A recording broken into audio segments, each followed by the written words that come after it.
Before hunger reaches your stomach, it reaches your eyes. Because in 870 AD Faroe Islands, starvation does not arrive like a storm.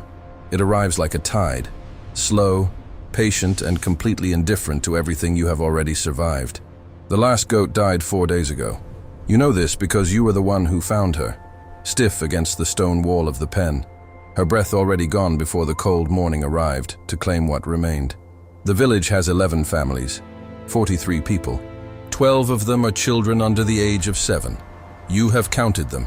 You count them every morning now, the way a woman counts what she cannot afford to lose.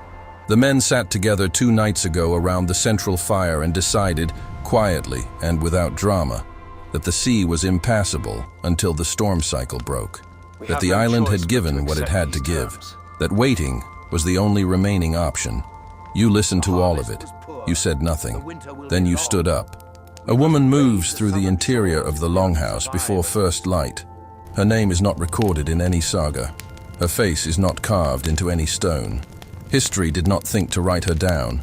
But the village that survived the winter of 870 AD on these islands, a cluster of rock and wind in the North Atlantic that no map had fully charted, survived because of what she did in the hours and days that followed that meeting.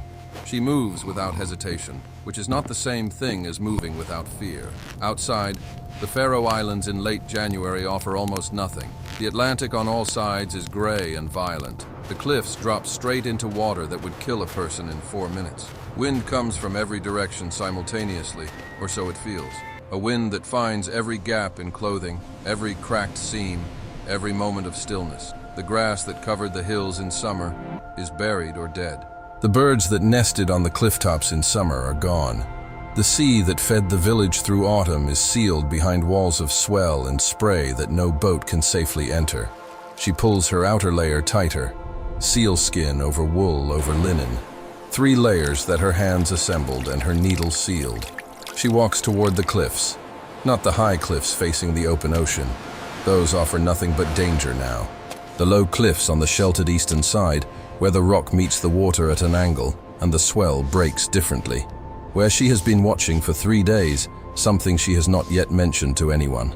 Mussels, black shells packed into the rock face at the waterline, exposed for less than an hour at low tide, accessible only by climbing down a rock face slick with spray and cold. Enough mussels to feed the village for 2 days, then 3.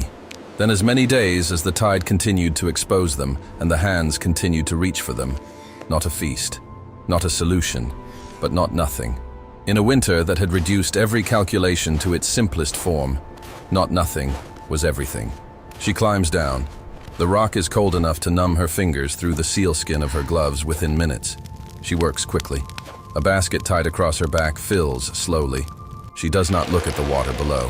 She looks at her hands, and at the shells, and at the line of rock in front of her face, one handhold at a time.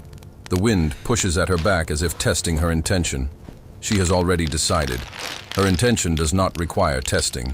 Back inside the longhouse, she empties the basket beside the fire without ceremony. The sound of shells against the stone floor brings 2 children to their feet immediately. Hunger has made their senses precise. They can hear the difference between an empty container and a full one from across the room. She does not smile yet. She begins sorting. Alive ones to the left, dead ones to the right, dead ones discarded. She has learned not to risk what cannot be risked. An iron pot is filled with water from the snow she melted before dawn. The mussels go in. The fire beneath them is small, carefully rationed burning wood that was cut in autumn and stored under cover in quantities that seemed generous in September and feel terrifyingly finite now. Steam rises slowly. The smell that fills the longhouse is the smell of the sea carried inland, salt and cold and something alive. A child presses against her side. She puts her hand briefly on his head, then returns to the work. The men watch, not with shame, though perhaps some of them feel it, with the particular attention of people who have been shown something they did not see themselves. The eldest man in the village, her husband's father, a man who has survived 3 hard winters and the crossing from Norway before that, nods once when she sets the pot down. In this culture, in this place, a single nod from a man of his standing carries the weight of a formal declaration. She receives it and says nothing. There is too much work to receive compliments slowly. The mussels are the beginning, not the solution, but the beginning of the shape of the solution. Because once she has shown the village that the low cliffs on the eastern side hold food, other eyes begin to look at the island differently. One of the younger men, who has been watching her work for 2 days, follows her to the cliffs on the 3rd morning. She shows him where to place his feet, how to read the spray, how to feel the rock for grip before committing weight. He is twice her size. He fills the basket faster. She lets him. The point was never to do it alone. The point was to do it first. A second food source reveals itself differently. She finds it not by searching, but by paying attention to the birds.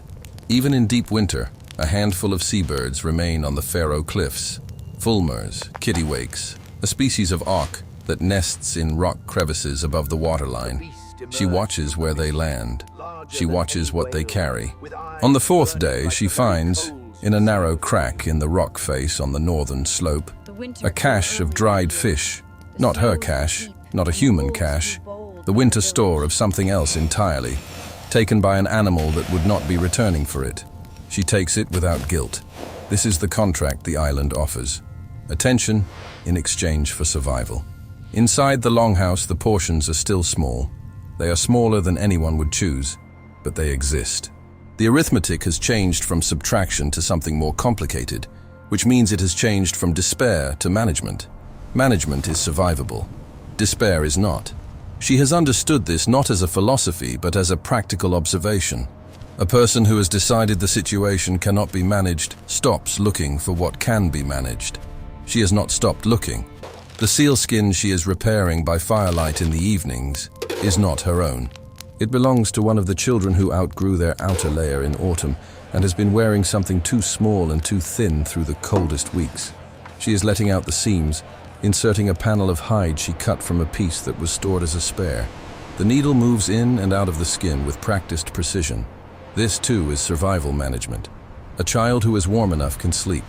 A child who sleeps conserves the calories that the small portions provide. Every decision connects to every other decision in a system she did not design consciously but executes completely. Night falls at 3 in the afternoon. The longhouse closes around the fire. Stories are told. They are always told, because stories keep the mind from calculating what the stomach already knows. She listens from her place near the wall, where she is finishing the repair on the child's coat by the last light of the fire before it is banked for the night.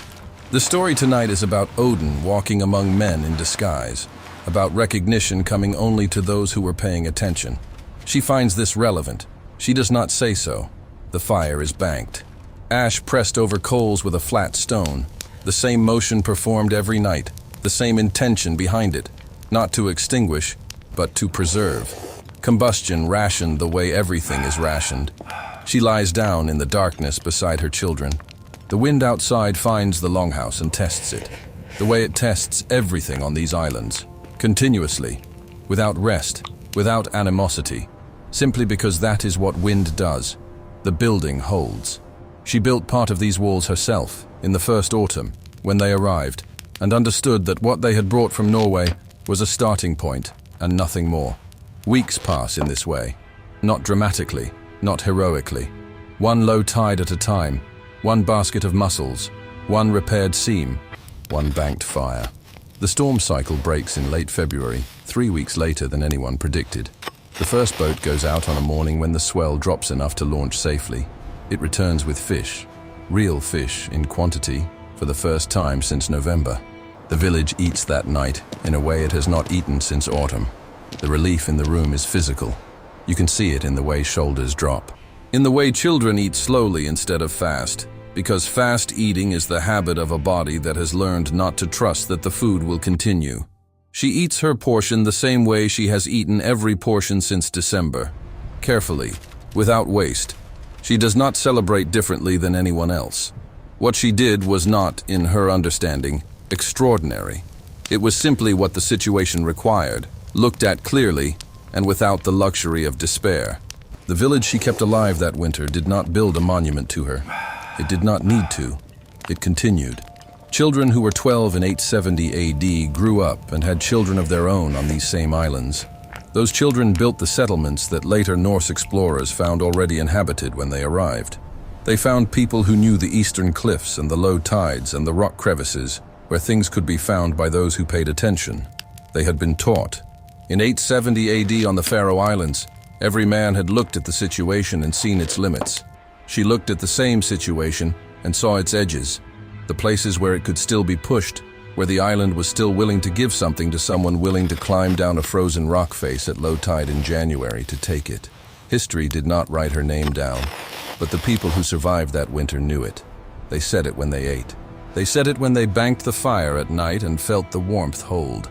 They said it the way you say the name of something you cannot afford to lose, quietly and with complete attention. Outside, the Atlantic continues.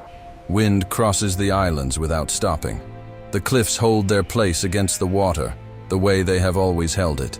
Not by resisting, but by being exactly what they are. Inside, a fire breathes beneath its ash, still alive, because someone refused to let it die.